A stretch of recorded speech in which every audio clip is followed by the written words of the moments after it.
آل محمد بلند تر صلوات. اللهم صل على محمد وآل محمد وعجل فرجهم.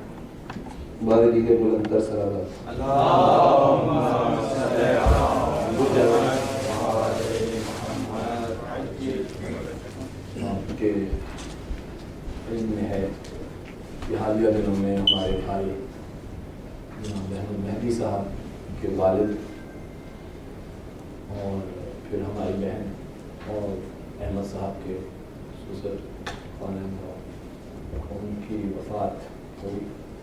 ان کے لیے خصوصاً بانیان مجلس شعیب صاحب اور دیگر حاضرین مجلس اور جہاں جہاں مومنین موجود ہیں اس سفر عرض پہ ان سب کے لیے اور جن کے لیے کوئی ہاتھ اٹھانے والا ہے. اور آج ایک فوت ہوئی ہے اور ایک آج جو نہیں تھا آج اللہ اور اس سے قبل جو ابھی بالکل بڑی اندوہناک خبر یہاں پہ نشر کی گئی کہ ہمارے بھائی کی کسی عزیز کی یہاں پر جی ان کی وفات ہوئی ہے. ان تمام مومنین و مومنات کے لیے ایک دفعہ سورہ فاتحہ تین دفعہ سورہ فاتحہ.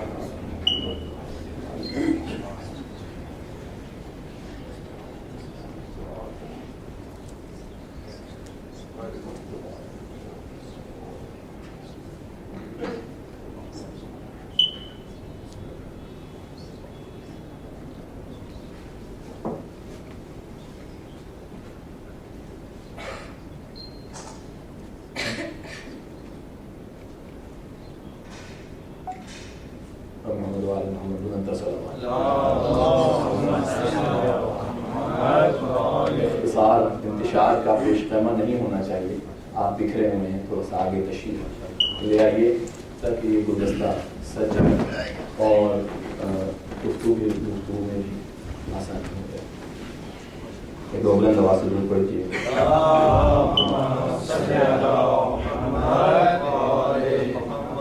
أعوذ بالله من الشيطان الرجيم. بسم الله الرحمن الرحيم. الحمد لله رب العالمين. الحمد لله رب العالمين والصلاة والسلام على أشرف الأنبياء والمرسلين سيدنا ونبينا وحبيب قلوبنا وطبيب نفوسنا أبي القاسم محمد. اللهم صل على محمد وآل محمد. أما بعد قال الله سبحانه وتعالى في كتابه المبين القرآن المجيد. بسم الله الرحمن الرحيم. وَإِذْ قَالَ رَبُّكَ لِلْمَلَائِكَةِ إِنِّي جَاعِلٌ فِي الْأَرْضِ خَلِيفَةً. صلوات. اللهم صل على محمد وآل محمد. سامعین اعزاز، یہ میری خوش قسمتی ہے کہ سفر آواز حق کا جو آغاز 5 ہفتے پہلے اسی امام بارگاہ میں ہوا تھا، مجھے بھی اپنی آواز اس میں شامل کرنے کے لیے بی بی نے منتخب کیا.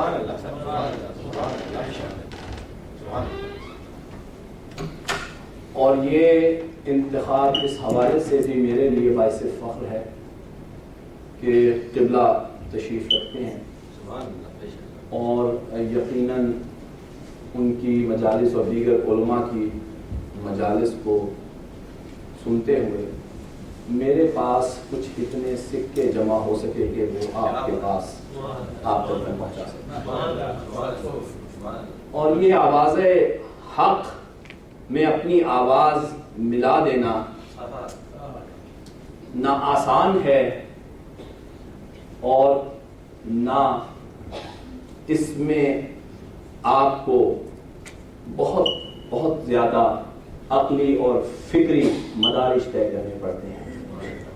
اور دلیل اس کی یہ ہے کہ قرآن مجید میں سورہ یاسین کی ایک آیت آپ کے سامنے پیش کرتا ہوں.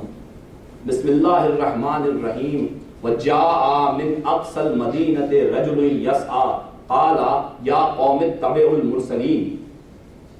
شہر کے دوسرے کنارے سے ایک شخص دوڑتا ہوا آیا اور اس نے اپنی قوم سے کہا کہ اے قوم، یہ جو دو پیغمبر تمہیں تبلیغ کر رہے ہیں ان کی اتباع کرو.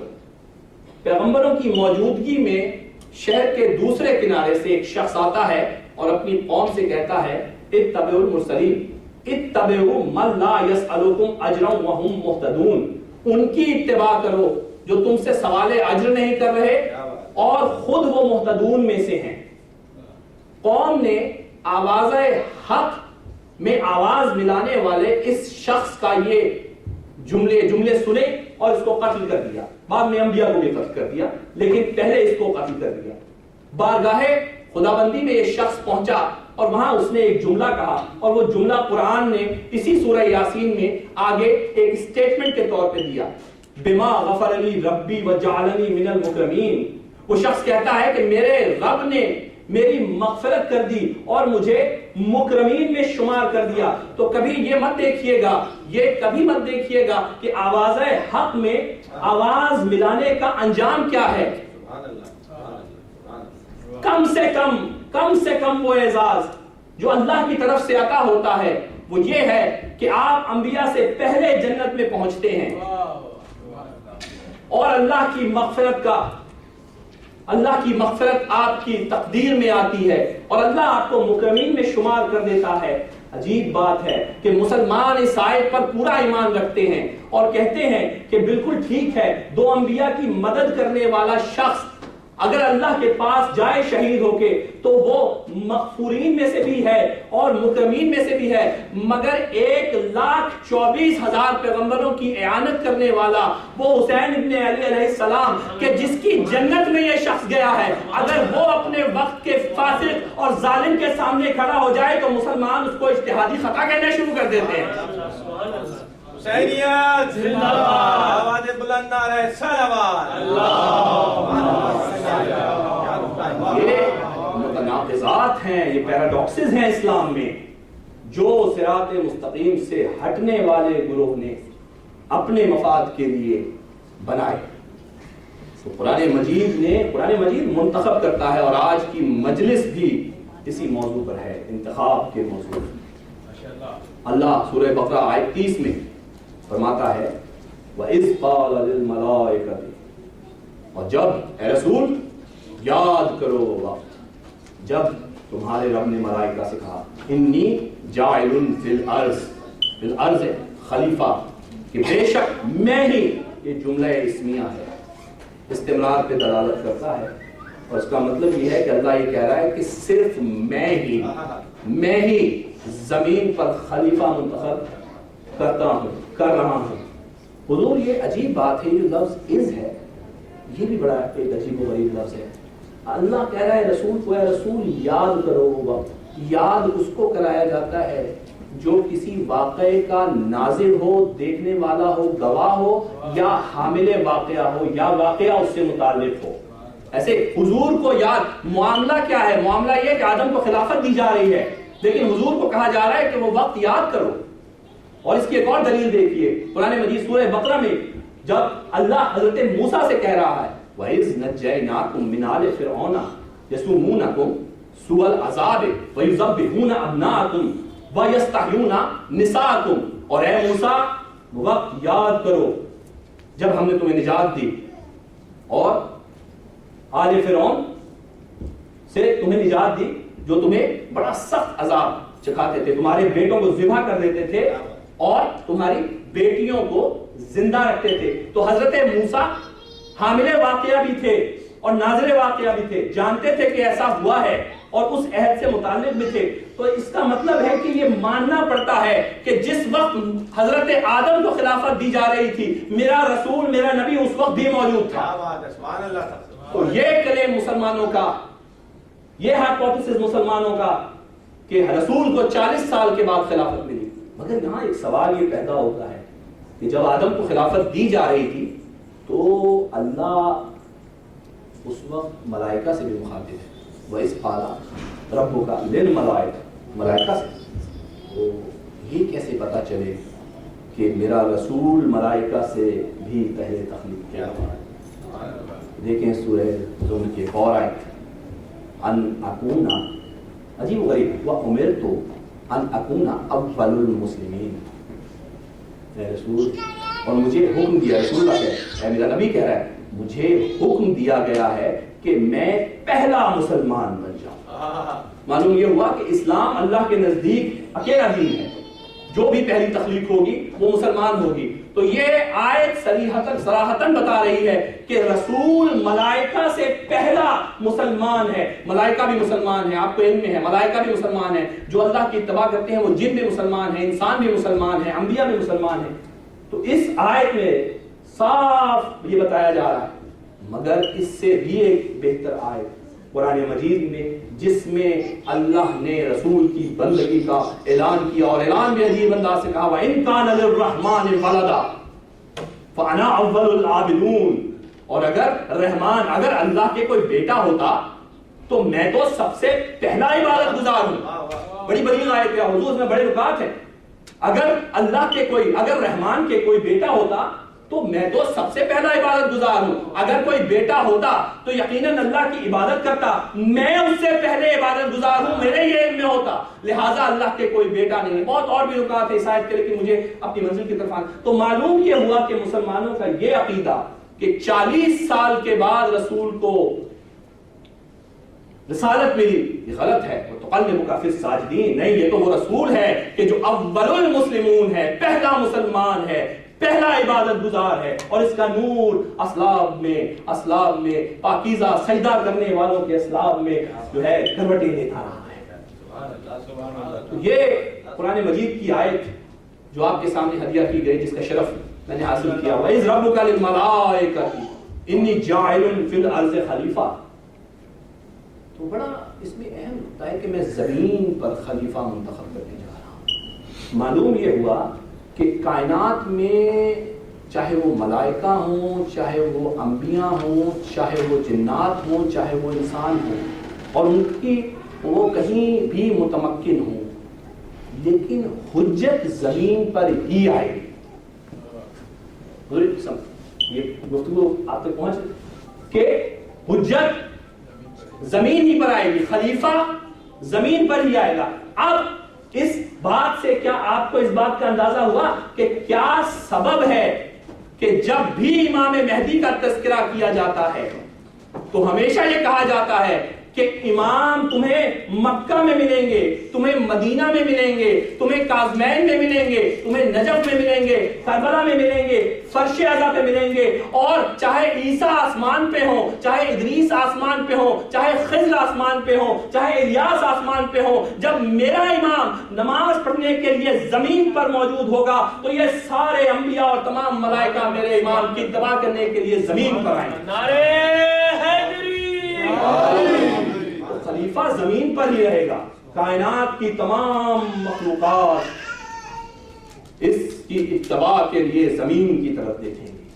یہی سبب ہے کہ میرے آقا، میرے نبی محمد عربی سے لے کر امام مہدی تک جب بھی یہی وجہ ہے کہ ہم زیارت ہاتھ اٹھا کے آسمان کی طرف نہیں پڑھتے. ہم زیارت ہمیشہ جو ہے امام کے روضوں کی طرف پڑھتے ہیں، کیونکہ حجت کا تعلق زمین سے ہے.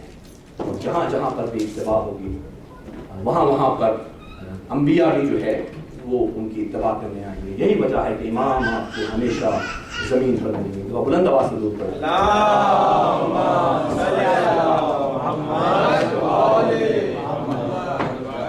اب اللہ نے اس آیت میں کہا انی جاعل فی الارض خلیفہ، میں خلیفہ زمین پہ مقرر کر رہا ہوں. اب اگلا سوال جو بڑا اہم ہے وہ یہ ہے کہ زمین پر منتخب ہونے والا خلیفہ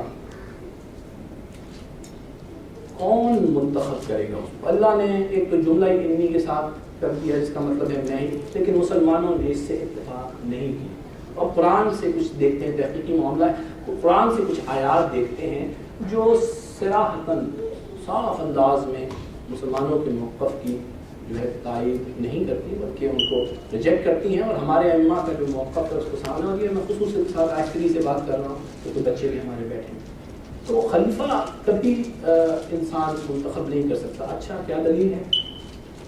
قرآن مجید کی آیت دیکھیے سورہ قصص، اور عجیب آیت ہے کہ جس میں پروردگار نے عجیب و غریب لہجہ اختیار کیا، اور ربوں کا یخلق ما یشاء و یختار ما کان لہم الخیرہ، سورہ قصص، کہ تمہارا رب جو چاہتا ہے تخلیق کرتا ہے اور جس کو چاہتا ہے منتخب کر لیتا ہے، اختیار کر لیتا ہے۔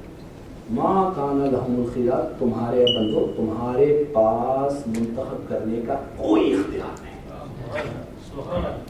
کس قدر سے رہا، مگر آپ نے کہا یہ آیت ہے مسلمانوں کا، یہ آیت ہے، یہ اصل میں حضرت آدم کے لیے تو ہو سکتی ہے کیونکہ وہ پہلی مخلوق تھے تو اللہ نے ان کے لیے، نہیں ایسا نہیں ہے۔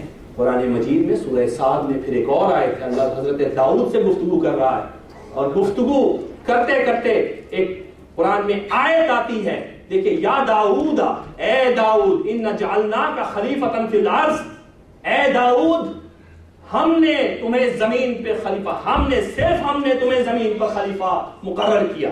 تو معلوم ہوا خلیفہ آدم بھی اللہ مقرر کر رہا ہے، خلیفہ داؤد ہو تو وہ بھی اللہ مقرر کر رہا ہے، یہ انسان کا اختیار نہیں۔ مگر مسلمانوں نے پھر ایک قدم آگے بڑھایا، جہالت کی دیوار کو تھوڑا سا اور بلند کیا، قرآن کے مقابلے میں جہالت کی دیوار کو اور بلند کیا، اور کہا ہاں یہ ٹھیک ہے، ہو سکتا ہے کہ نبی کے معاملے میں یہ بات ٹھیک ہو کہ اللہ نے صرف اللہ اپنے نبیوں کو جب بھیجتا ہے تو خود منتخب کرتا ہے، مگر نبیوں کے علاوہ یہ معاملہ نہیں۔ اچھا اگر نبیوں کے علاوہ یہ معاملہ نہیں ہے تو سورہ بقرہ میں ایک اور دیکھیے، حضرت موسیٰ اپنے لیے ایک وزیر کی دعا کر رہے ہیں، ایک وسیع کی دعا کر رہے ہیں، بسم اللہ الرحمن الرحیم، وَاجْعَلْ لِي وَزِيرًا مِّنْ أَهْلِي ہارون اخی۔ اب یہاں پر موسیٰ کو ایک وزیر کی ضرورت ہے، کسی نبی کی ضرورت نہیں ہے، صاحب شریعت نبی خود ہیں، یہاں پر ایک وزیر کی ضرورت ہے۔ اور یہ آیت، یہ قرآن مجید کی آیت بڑی دلچسپ 4-5 آیتوں سے متمسک ہے، منسلک ہے۔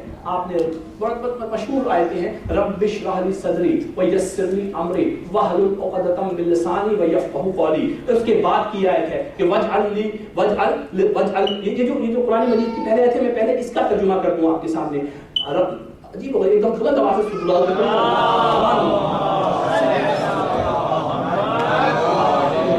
لکات کی یہ قطار ہے کہ میں سوچ رہا ہوں کہ کس نقطے کو لوں۔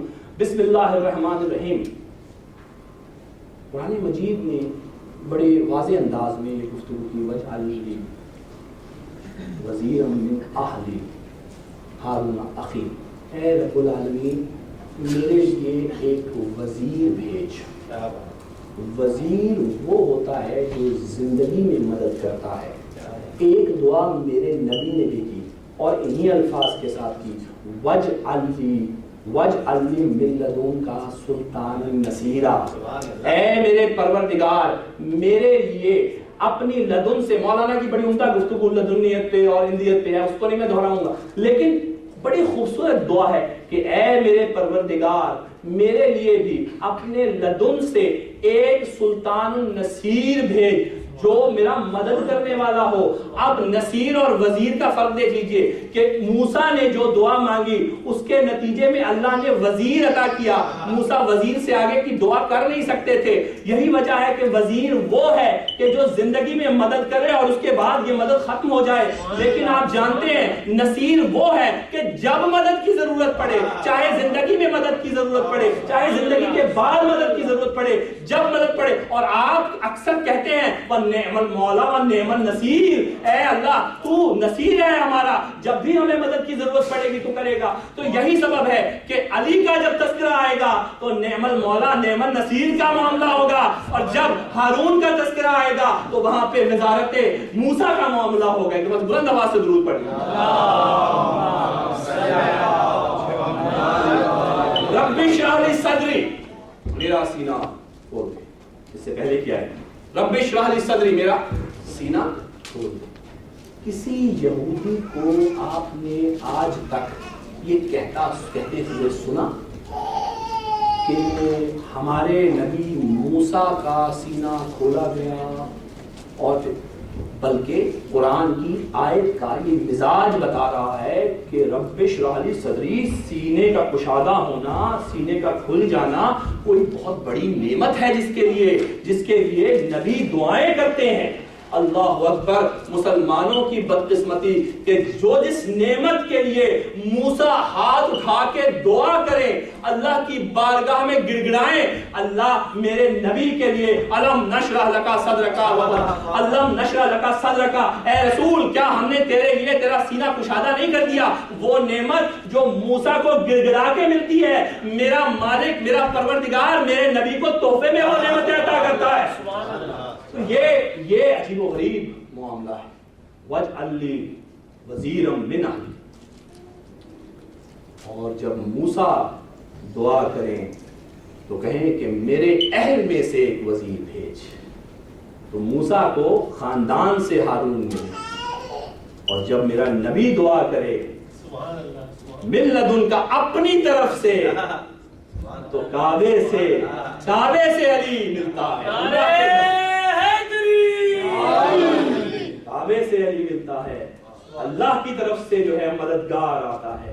تو یہ فضیلتیں میرے مولا کی عجیب و غریب ہیں، اور یہی سبب ہے کہ جب یہ آیت آگے بڑھتی ہے وَاجْعَلْ لِي وَزِيرًا مِنْ أَهْلِي هَارُونَ أَخِي، ہارون جو کہ میرا بھائی ہے، کہ باوجود اس کے کہ حضرت موسیٰ جانتے ہیں کہ کون مددگار ہوگا، لیکن اپوائنٹمنٹ کا اختیار نہیں ہے، انتخاب کا اختیار نہیں ہے، اللہ سے اپروول چاہیے، اللہ کی طرف رجوع کیا، اللہ سے دعا کی، دعا ریجیکٹ بھی ہو سکتی تھی، لیکن صاحب شریعت نبی ہیں، معصوم ہیں، معصوم کی دعا رد نہیں ہوتی بغیر کسی وجہ کے، تو حضرت ہارون کو وزیر بنا دیا گیا۔ لیکن جہالت کی دیوار کوئی بلند کرنے کی طرف آ جائے تو اس کا کوئی حل نہیں ہے۔ مسلمانوں نے ایک قدم اور اٹھایا، جہالت۔ ہاں بات ٹھیک ہے، یہ وسیع تھے لیکن تھے تو نبی، بعد میں نبوت تو حضرت ہارون کے پاس بھی تھی، تو نبی سے ہٹ کر کوئی معاملہ ہو تو شاید ہم اس بارے میں سوچیں گے۔ تو پروردگار نے ایک اور سورہ بقرہ میں آیت دی، ان اللہ قد بعث لکم طالوت ملکا۔ ایک قوم ہے، سموئیل نبی نام ہے، جس قوم کے اوپر ایک دوسری قوم جالوت کی قوم ظلم کرتی ہے۔ اب یہ قوم نبی سموئیل کے ہوتے ہوئے نبی سموئیل کے پاس آتی ہے اور کہتی ہے یا نبی ہمیں ایک ایسے بادشاہ کے لیے دعا کیجیے اللہ سے کہ جو ہمیں اس ظالم قوم جالوت کی قوم سے نجات دے۔ میں کہتا ہوں مسلمانوں کے کامن سینس سے، مسلمانوں کے انٹلیکٹ سے بہتر اس قوم کا انٹلیکٹ، ہزاروں سال پہلے کی اس قوم کا انٹلیکٹ تھا جس کو اس بات کا احساس تھا کہ انتخاب اللہ کے پاس ہوتا ہے، اور نبی سے آ کر بھی وہ یہ نہیں کہتے کہ آپ مدد کریں یا یہ نہیں کہتے کہ آپ منتخب کر دیں، بلکہ نبی سے آ کے وہ یہ قوم کہہ رہی ہے کہ نہیں یا نبی اللہ سے کہیں کہ ہمارے لیے کوئی بادشاہ بھیجے۔ اللہ نے طالوت کو بھیجا، اس طالوت نے اس قوم کے ساتھ جالوت سے جہاد کیا اور فتح حاصل کی۔ اب طالوت نہ نبی ہے نہ نبی کا وسیع ہے، ایک بادشاہ ہے، ایک نمائندہ حق ہے جسے اللہ نے بھیجا ہے۔ تو یہ بات اس بات کو ثابت کرتی ہے کہ معاملہ نہ نبوت پہ ہے، نہ رسالت پہ ہے، نہ امامت پہ ہے، جو بھی نمائندہ حق ہوگا وہ ہمیشہ اللہ کی طرف سے آئے گا، انسان کے پاس انتخاب کا کوئی حق نہیں۔ انسان کے پاس انتخاب کا کوئی حق نہیں. اپنا بنایا ہوا نمائندہ حق نمائندہ باطل ہے، اور اس کے انتخاب سے پہلے آپ کا انتخاب اور آپ کے انتخاب کے لیے استعمال ہونے والا انٹلیکٹ، عقل اور علم باطل ہے. تو یہ معاملہ صرف اور صرف نبوت کے ساتھ نہیں ہے.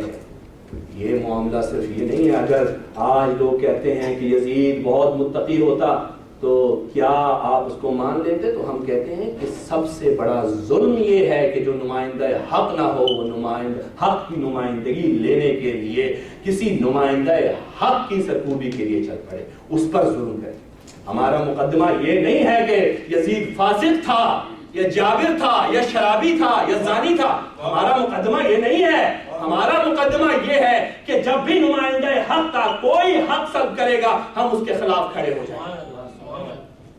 یہ معاملہ. اب اگر یہ گفتگو یہاں تک ہے تو کیا اللہ، ٹھیک ہے اللہ نمائندہ حق منتخب کرتا ہے اور اسی کی طرف سے نمائندہ، لیکن یہ وہ کون سا معیار ہے، وہ کون سا معیار ہے جس پر نمائندہ حق اللہ منتخب کرے؟ ظاہر ایک اصول اور اہم میں سوچنا چاہتا ہوں، میں اس سوال کا جواب تلاش کرنا چاہتا ہوں کہ آدم نمائندہ حق ٹھیک ہے، نوح نمائندہ حق، ابراہیم نمائندہ حق، موسیٰ نمائندہ حق، عیسیٰ نمائندہ حق، اور رسول اکرم میرا نبی نمائندہ حق، علی بن ابی طالب نمائندہ حق، حسین علی نمائندہ، ٹھیک ہے. کس میں آخر ہے؟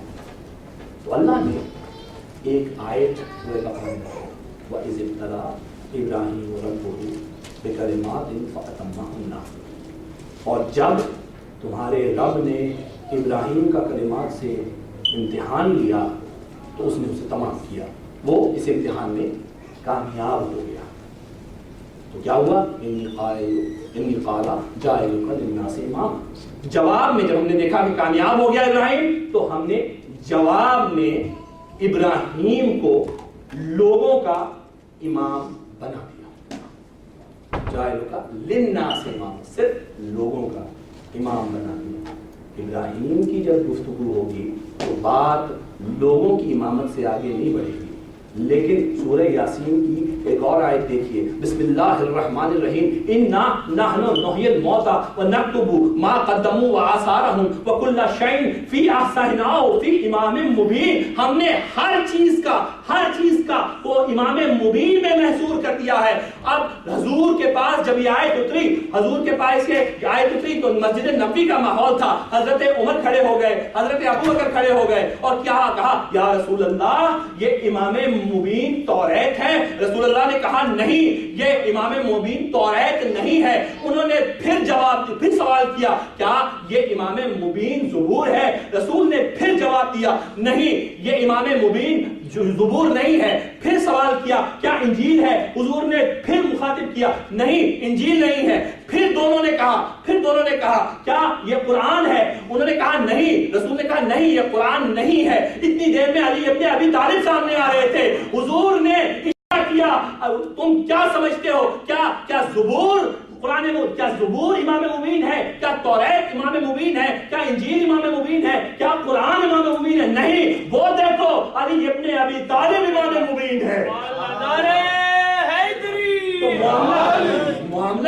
معاملہ ابراہیم پہ ہو تو صرف لوگوں کا امام، معاملہ علی ابن ابی طالب پہ ہو تو کائنات کی ہر شے، کل شیء احصیناہ، چاہے وہ وجود رکھتی ہے نہیں وجود رکھتی، زندگی رکھتی ہے نہیں رکھتی ہے، ہم نے اس کو امام مبین میں محصور کر دیا. تو عظمت یہ نقطہ بڑا اہم ہے کیونکہ اکثر میرے دوست سوال کرتے ہیں کہ کیا ہمارے ائمہ کی فضیلت انبیاء سے زیادہ ہے؟ ہم یقینی طور پر یہ دعویٰ رکھتے ہیں، ہم یقینی طور پہ یہ عقیدت رکھتے ہیں. ہمارا یہ عقیدہ ہے اور عقیدہ پر مبنی حق ہے، دلیل پر مبنی ہے کہ ہاں ہمارے 12 ائمہ رسول اکرم صلی اللہ علیہ وآلہ وسلم کے بعد تمام انبیاء سے افضل ہیں، تمام صاحب شریعت انبیاء سے افضل ہیں، تمام اولو العزم انبیاء سے افضل ہیں.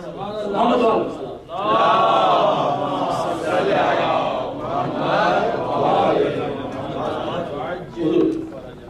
تو معاملہ کہاں پہنچا؟ اذ ابتلیٰ ابراہیم ربہ بکلمات فاتمہن.